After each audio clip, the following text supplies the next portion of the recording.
Praise the Lord. என்கிட்ட சில வாலிப பிள்ளைங்க கேட்டிருந்தாங்க, சிஸ்டர் லவ் பண்றது தப்பா, ஏசப்பாக்கு பிடிக்காதா அப்படின்னு சொல்லி கேட்டிருந்தாங்க.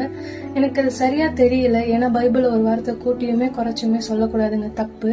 பட் இருந்தாலும் நடந்த ஒரு உண்மை சம்பவத்தை சொல்றேன். அதன் பிறகு உங்களுக்கே புரிய வரும் நம்புறேன்.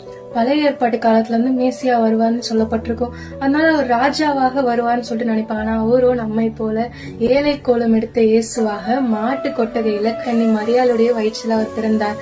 அவர் பிறந்த பொழுதும் கூட குழந்தை பருவம் முதல் வரை அவங்க தாய் தகப்பனுக்கு கீழ்ப்படிஞ்சுதான் இருந்தார். இப்ப பாத்துக்கோங்க, ஏசப்பாவே கீழ்ப்படுகிறாரு, நம்ம தான் கீழ்ப்படிய மாட்டோம்.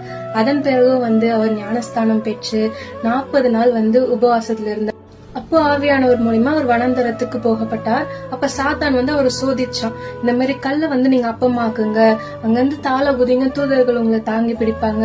இன்னும் சொல்லணும்னா மலையின் உச்சிக்கு கூட்டிட்டு போயிட்டு இந்த ராஜ்யங்கள் எல்லாம் உமக்கு தரேன், நீங்க என்ன சாஷ்டாங்கமா விழுந்து பணிந்தா உமக்கு தரேன்னு சொன்னான். அதுக்கு ஏசப்பா ஒரு பதில் கொடுத்தாரு தெரியுமா? மத்தேயு 5:10 போட்டிருக்கும்.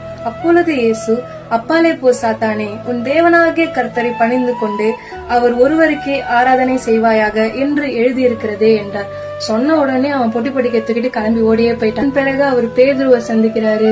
பேதுரு ஒரு மீன் பிடிக்கிறவரா இருந்தார். ஏசப்பா நான் உன்னை மனுஷர்ல பிடிக்கிறவர்களாக்குவேன், என்னோட வா அப்படின்னு சொல்லி கூப்பிட்டாரு.